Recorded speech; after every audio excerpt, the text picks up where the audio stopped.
bonjour, j'espère que vous allez bien, j'espère que vous allez tous très bien. Dans la vidéo d'aujourd'hui, on va comme ça parler d'un célèbre écrivain. Il s'agit tout simplement de Robert Kiyosaki qui a écrit le livre Rich Dad Poor Dad. Et si tu t'intéresses à la finance, si tu t'intéresses à l'investissement, en général, c'est que forcément tu connais ce livre, tu as déjà forcément lu ce livre.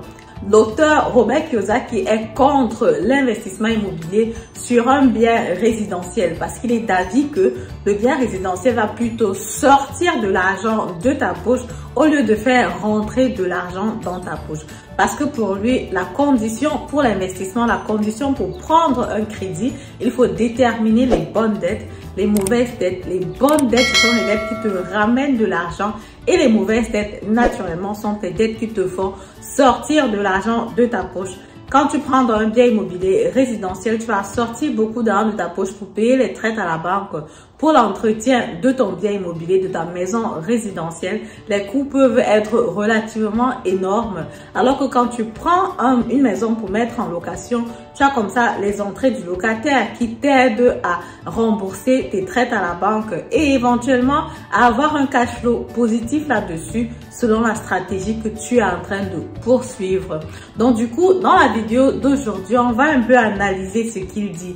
Est-ce que c'est vrai? Est-ce que tu es forcément perdant quand tu commences avec l'investissement immobilier résidentiel?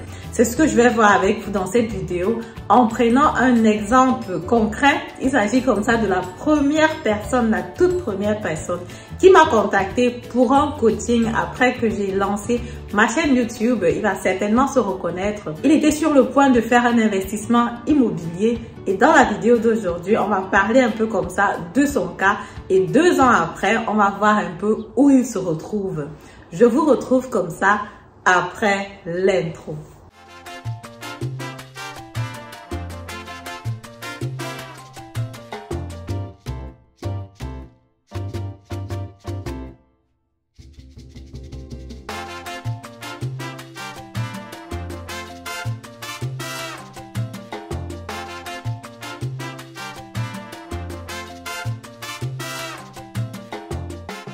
Alors, salut à vous, bonjour, mon nom c'est Madeleine Ntedem, je suis investisseur immobilier, coach en investissement immobilier et créatrice de la formation Investir en immobilier comme un pro qui est nécessaire pour les personnes qui veulent se lancer sur l'achat du bien immobilier parce qu'elle te permet déjà d'asseoir complètement les bases de l'investissement immobilier, connaître toutes les erreurs qu'il faut éviter, choisir ta stratégie, une stratégie qui va résister les différentes crises qu'on rencontre aujourd'hui.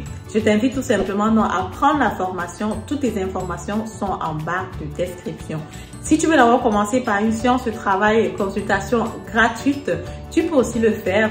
Vous avez droit à 30 minutes de consultation gratuite avec moi. Mon calendrier est aussi en barre de description. Parfois, c'est assez serré, mais généralement, les personnes trouvent un slot pour discuter avec moi. Et si par contre, tu n'as pas forcément besoin de prendre une formation, tu veux te lancer sur le terrain concrètement, tu peux aussi me contacter. J'ai des biens immobiliers dans mon réseau que je peux te présenter pour que tu puisses acheter. Il y a dans 2 ans, quand j'ai lancé ma chaîne YouTube, il y a un de nos compatriotes qui m'a contacté et qui m'a dit « Ok Madeleine, je suis sur le point de faire un investissement immobilier ». Mais il avait déjà pris sa décision. Il voulait faire construire en fait sa maison dans le résidentiel. Donc il allait vraiment contre l'idée, contre la pratique de Robert Kiyosaki qui dit qu'il faut commencer par le locatif avant d'aller sur le résidentiel. Maintenant, 2 ans après, aujourd'hui, il faut qu'on regarde est-ce que c'était une bonne stratégie pour lui ou alors est-ce que c'était une mauvaise stratégie. En fait, ce qui se passe, c'est que quand tu achètes un bien immobilier résidentiel, le problème que tu as généralement, c'est que tu vas prendre un crédit qui est relativement énorme. Dans son cas, il s'agissait d'un crédit de 400 000 € parce que justement, là, à côté de Berlin, ça ne blague pas, les prix, ça va assez vite. Pour une famille, un couple et 3 enfants, on a besoin d'espace, on a besoin d'un jardin, on a besoin des chambres et puis généralement, on a aussi besoin d'une chambre extra si jamais on a de la visite à la maison. Donc, le truc, c'est qu'en prenant donc un crédit de 400 000 € pour acheter ta maison résidentielle, les traites à la banque vont naturellement être aussi énorme. Bon, il y a 2 ans, les taux d'intérêt étaient relativement bas. Donc, on va dire il a choisi un bon moment ou alors il a eu la chance de tomber sur un moment où les taux d'intérêt étaient encore bas. Mais aujourd'hui, donc, après 2 ans, quand tu regardes ce qui se passe sur le marché, la maison qu'il a fait construire avec 400 000 euros, donc tout frais compris, avec tout ce qu'il y a comme décoration et tout le reste, s'il veut remettre cette maison-là sur le marché, aujourd'hui, 2 ans après, il aura minimum 600 000 euros sur cette maison. Tout simplement parce que les prix sont en train de grimper de façon exponentielle. Est-ce que donc le célèbre écrivain Robert Kiyosaki a eu tort de dire que c'est pas conseillé de prendre d'abord sa maison résidentielle? Aujourd'hui, sa maison a gagné en valeur de 200 000 euros. 200 000 euros, c'est quand même un montant qui est assez important. La critique donc à ce niveau pour Robert Kiyosaki et les personnes aussi qui disent qu'on commence par l'investissement immobilier locatif, c'est tout simplement de dire que la maison aujourd'hui, elle est bien, elle est grande, elle est spacieuse pour la famille. Est-ce que plus tard, il aura la possibilité de vendre la maison à ce prix-là?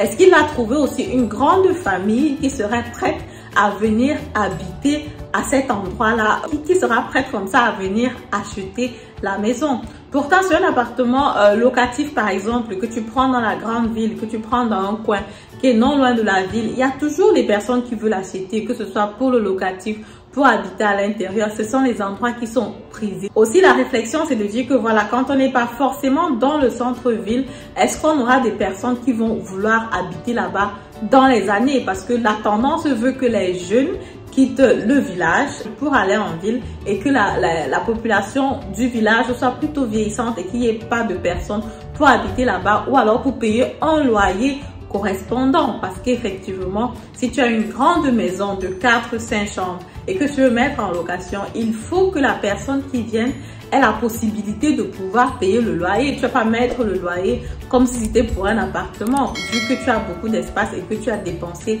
assez d'argent pour pouvoir construire cette maison-là. Et quand justement Robert Kiyosaki dit que la maison résidentielle te fait juste sortir de l'argent de ta poche, c'est clair que l'argent va sortir de ta poche, les traites vont être énormes parce qu'effectivement, quand tu es sur une maison qui te coûte 400 000 euros, c'est quand même déjà un montant qui est assez important. Il n'y a pas d'argent qui entre parce qu'effectivement, tu n'as rien mis en location, tu habites dedans avec ta famille et tes enfants. Mais de l'autre côté, il faut aussi voir qu'il y a un patrimoine que tu te construis. Dans le cas précis, par exemple, le prix de la maison a augmenté, la valeur de la maison a augmenté jusqu'à 200 000. Donc, ça veut dire que quand tu fais ton bilan, ce que j'invite naturellement tous les propriétaires aussi qui suivent la chaîne de faire, un côté, tu vas par exemple mettre ta dette immobilière que tu as et de l'autre côté, la valeur de ton patrimoine. Naturellement, il ne faut pas mettre des valeurs qui sont fantaisiques ou alors les valeurs qui sont exagérées. Il faut aller, voilà, de façon réalistique ou alors même prendre la valeur qui est un peu basse. Worst case, mettre les deux valeurs en comparaison et voir en fait ce que tu gagnes, voir en fait ce que tu as comme patrimoine en comparaison avec ta dette. C'est très important. Même si on va donc comme ça sur 3,5% annuité comme on avait beaucoup l'année passée, tu auras quand même 14 000 euros à payer par an à la banque. Et par mois, ça va donc te revenir à quelque chose comme 1166 euros que tu dois payer. Ça, c'est vraiment juste les traites à la banque. Après, donc, il y a les charges de la maison qui viennent, le chauffage, l'électricité, si un truc se gâte et tout le reste. Finalement, je te retrouve facilement à 1500 euros. Donc, ce qui me dit que pour faire un prochain investissement immobilier, il faut que ton salaire soit conséquent. Il faut avoir un bon salaire alors que vous deux, vous ayez un salaire qui est important. Si par exemple, c'est une seule personne qui travaille, ça risque d'être un peu compliqué. Mais si vous êtes aussi à deux et que vous avez un bon salaire, naturellement, votre maison déjà a gagné 200 000 euros, ce qui est déjà une très bonne chose. Mais après, vous pouvez aller plus loin et faire d'autres investissements sans problème. Voilà, j'avais même déjà fait une vidéo où je parlais, où j'allais sur les chiffres concrètement et j'expliquais les avantages et les inconvénients de prendre une maison locative ou alors résidentielle. Je te mets encore la vidéo ici là pour que tu puisses regarder. Donc ici, je voulais juste apporter une petite critique. Je connais qu'il y a des personnes qui ne jurent que par l'investissement immobilier résidentiel.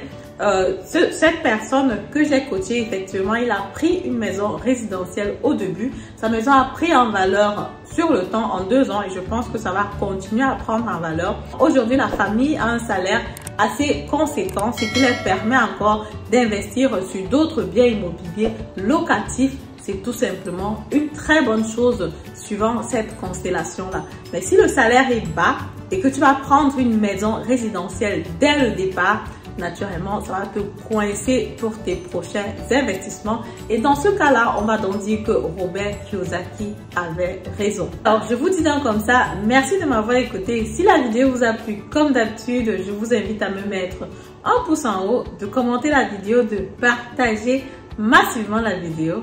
Et on se dit à très bientôt pour la prochaine vidéo. Au revoir.